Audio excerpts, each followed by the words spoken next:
Welcome back. I have again the pleasure to have Martin Tixier here, one of the greatest global macro strategist and an expert also on private credit. Hi, Martin. Welcome back to our show. And we discuss what has been happening to financial market in the world, general in geopolitics. So did anything happen since we did our last call? Well, yes, I think we've seen some very big exogenous factors coming into play, hence the latest title of my post, which is called Blowback, because they've just opened the Pandora's box when it comes to the Gulf. With the attack on Iran from both Israel and United States, the implications for the whole region as a whole are spiraling a little bit out of control, and the implications when it comes to supply chain management are going to be very large, very significant. We are already seeing secondary pressure coming on the market, for example, for jet fuel. If we're simply discussing jet fuel, you're already seeing a doubling of the prices of jet fuel in the Asian region. Singapore being a very big hub when it comes to jet fuels.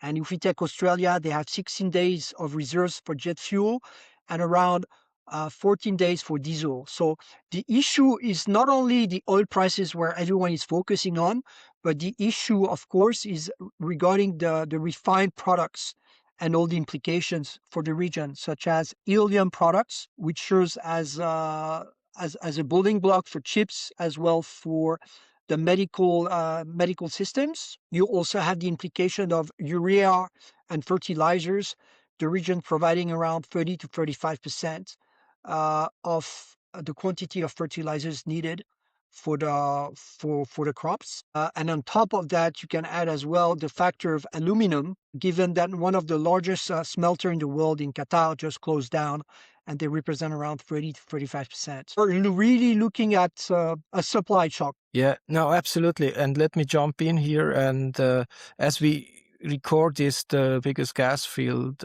in Middle East is burning as well.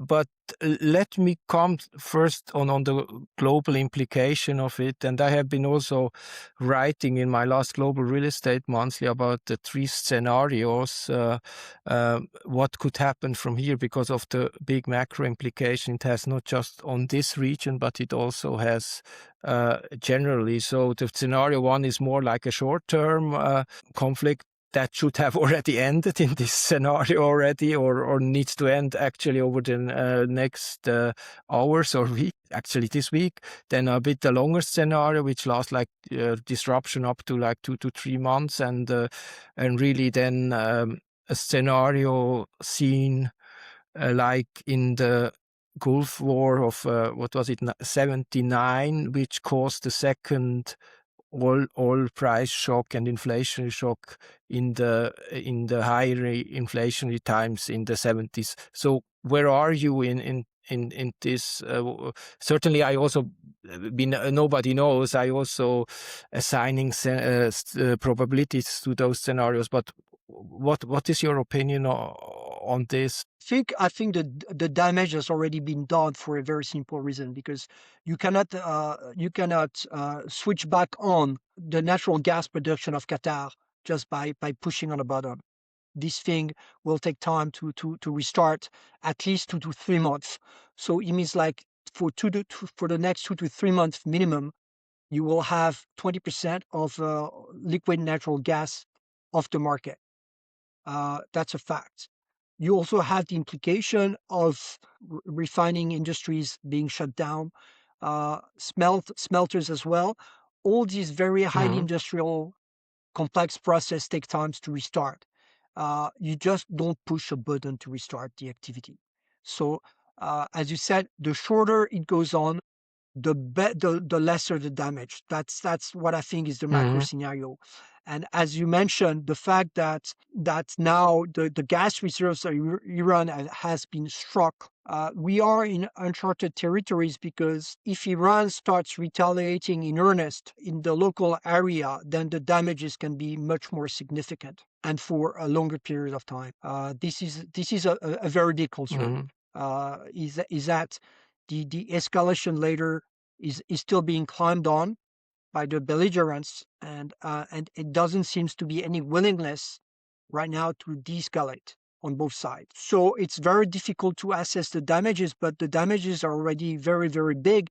If we take out, for example, the containers market and as well the shipping companies such as Maersk, the big ones, CMA, CGM, you have a Mhm. double implication. First, the cost of the containers, the traffic being rerouted, but also the secondary impact is already you have like a very significant rise in bunker fuel. Now, if you take into account that around 40 to 45% of the price of a container comes from the fuel price, from bunker fuel, which is a refined product, then you have a big issue. And it's very difficult to quantify the damages from a supply shock, as you said. Uh, if you compare it to 79, there's a very big difference. Is that 79 was a supply shock, which was linked to an embargo, which means that the industries were a little bit shut down. But it's, I think, much more dangerous because some of the infrastructures is being destroyed, which is different ball game. The implications are already significant. We can see, and I'm expecting, for example, credit-wise, to see a significant widening in CDS spreads for airlines. You already see a reduction of traffic, like the airline company SAS has already announced they're going to suppress around 1,000 flights in April 2026. So there's already some spillovers that are starting to show up. So as we said in the conversation, the more it goes on, the bigger the damages. No, absolutely. That's quite concerning also on my side, on the real estate side. And, I'm also writing a newsletter on the real estate side. So there are also some beneficiaries of that. Hospitality is quite an interesting animal. On the one hand, travel is disrupted, the fuel prices leading to higher ticket prices. But I was also on a call with a Spanish hospitality manager, and they have seen that the bookings already increased, and we have a new tiering in the European hospitality market. One speaks now about Eastern Mediterranean and Western Mediterranean, so it's quite interesting how quickly such new segmentation is coming up. So, and how quickly people Absolutely, react to and from that. my perspective, yeah, yeah, and absolutely, and from my macro perspective, I think the biggest beneficiaries, at least short term, for this year for sure, in the hospitality sector, and even from a macro perspective, is going to be Southern Europe, the Club Med countries, as we call them. If you take into account Portugal, as we mentioned in previous conversation, they are borrowing on a 10-year basis at lower levels than France, just because the long end is controlled by fiscal discipline, as we mentioned before, and they have had 4 years of budget excess. And on top of that, if indeed the traffic, the hospitality could favor locations such as Spain, Italy, Greece, Portugal, the surroundings of the Mediterranean Sea, then obviously Southern Europe is going to benefit from that, which puts them in a much better position. For example, a country like the Emirates. If you think about it, Dubai, the Dubai traffic in 2025 serves around 260 countries, 6 continents, and as well around 95 million passengers. And that hub is currently being shut down. So we are seeing a lot of disruptions, which could favor, in effect, as you mentioned, hospitality sector for Yeah, no, absolutely. And one thing is, we also updated our note on the Dubai real estate market just this week.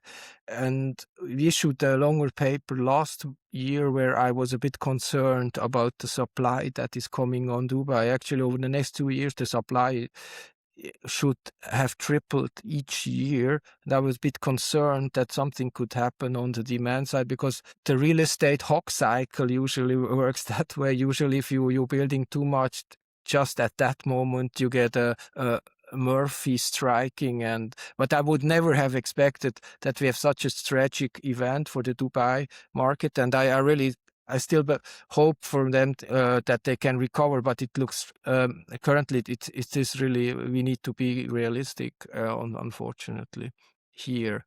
Absolutely, and you have to that the supply shock which is being unleashed right now, which we don't know how large is going to be, could as well impact very significantly construction costs, which But have already risen quite significantly in recent years. On top of rising in funding costs, because we're already seeing pressure on sovereign yields and financing being restrained because of the inflationary nature of the supply shock and secondary inflationary wave, which is starting to form. No, absolutely. I also have been highlighting the swap rates, which are quite important for the European fixed mortgage market.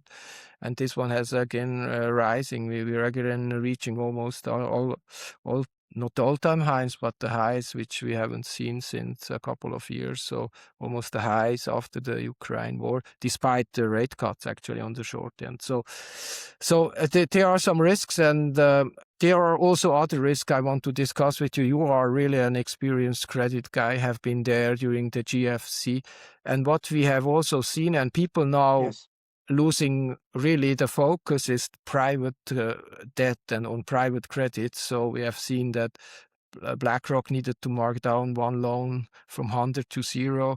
And we keep hearing Yes. now more and more news on that. And how you see it, and what are the implications for high yield? I think I've already highlighted last year that I was seeing I was looking at triple C's, because for me, triple C's in the US high yield being the weakest rating is the weakest segment. And for me, is the credit canary. And when the credit canary starts singing, then obviously there is a cause for concern.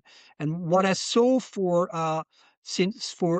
over a year is the gradual weakening of the performance of triple C's, which is significantly high beta, and has been significantly outperforming the double Bs and the single Bs for the last couple of years, having a similar kind of, I would say, performance as an equity market because of the nature of the high yield in triple Cs.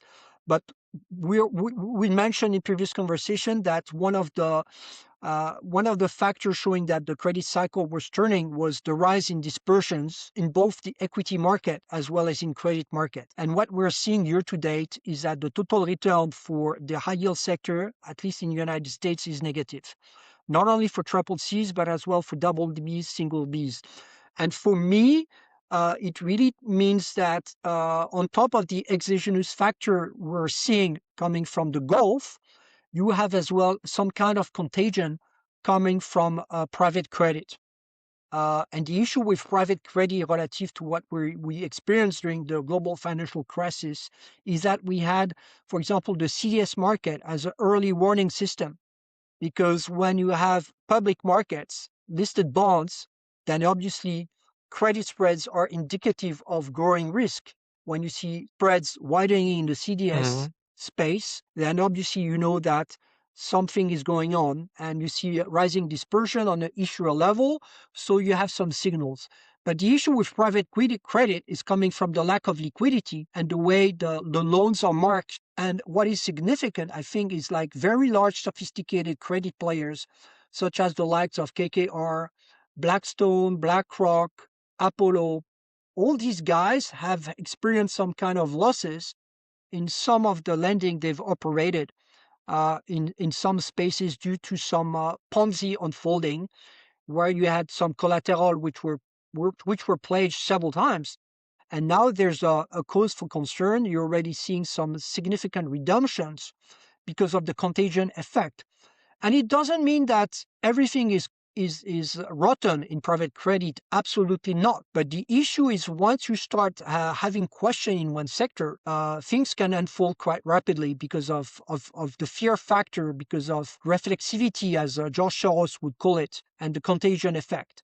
So what we're seeing right now is effectively, I think the credit cycle is really turning because you have rising dispersions, significant weakness for triple Cs in US high yield, And on top of that, now you have this supply shock coming from what's happening in the Gulf right now. So you have a conjunction of factors which is really kind of reminiscent about what you and I experienced during 2007. No, absolutely. I think that's a great conclusion, and people should then continue to monitor the situation. And I think we will also come back here. If you don't have anything else to add, Martin, I think there are a lot of topics, but I think we come back. So. Absolutely.